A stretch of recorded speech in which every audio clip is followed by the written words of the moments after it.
अस्सलाम वालेकुम। उम्मीद है सब खैरियत से होंगे। ये तीन कैटेगरीज जिनके हवाले से लोग बड़े कंफ्यूज दिखाई देते हैं, आज हम उन पर बात करेंगे।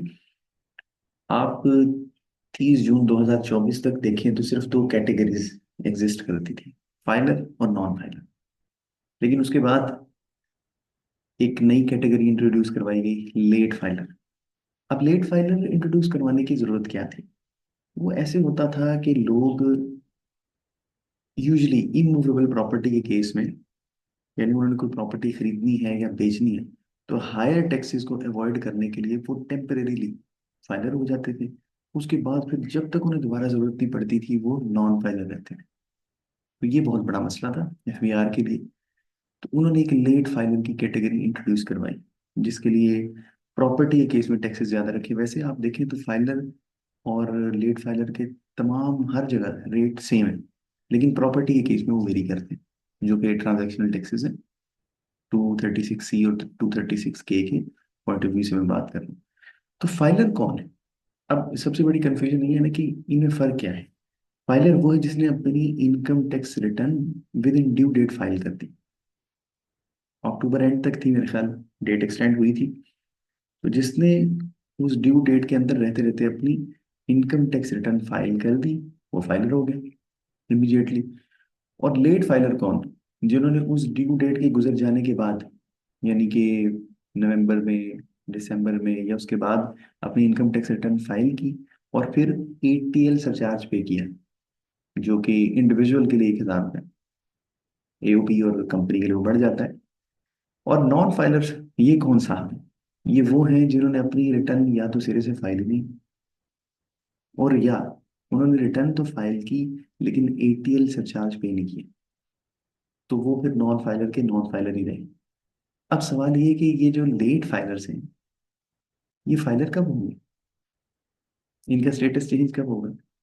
तो जब तक कोई नई अमेंडमेंट नहीं आ जाती, लेकिन एफपीआर के मूड के ऊपर है।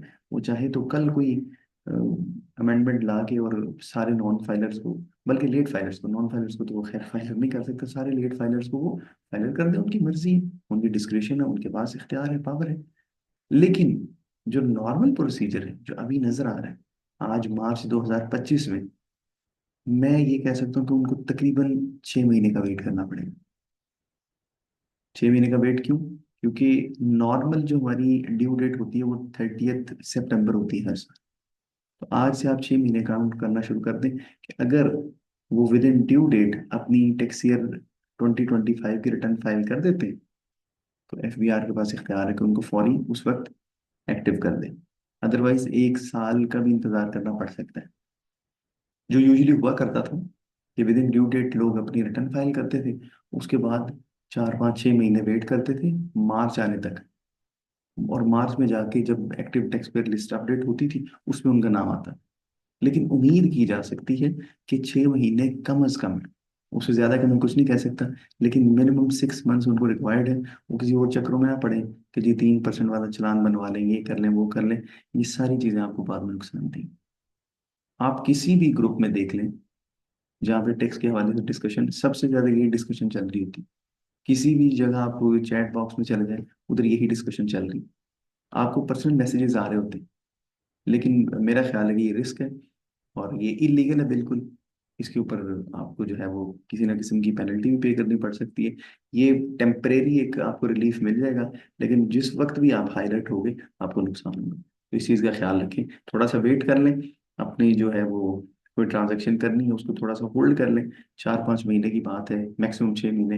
उम्मीद करते हैं कि इंशाल्लाह वो लोग 6 महीने के बाद लेट फाइलर से फाइलर हो जाएंगे। और फिर उसके बाद आप ख्याल रखें कि अगर आप इस तरह के ट्रांजेक्शन्स करते रहते हैं, प्रॉपर्टी या लेन देन करते रहते हैं, तो अपनी रिटर्न हमेशा within due date file करें।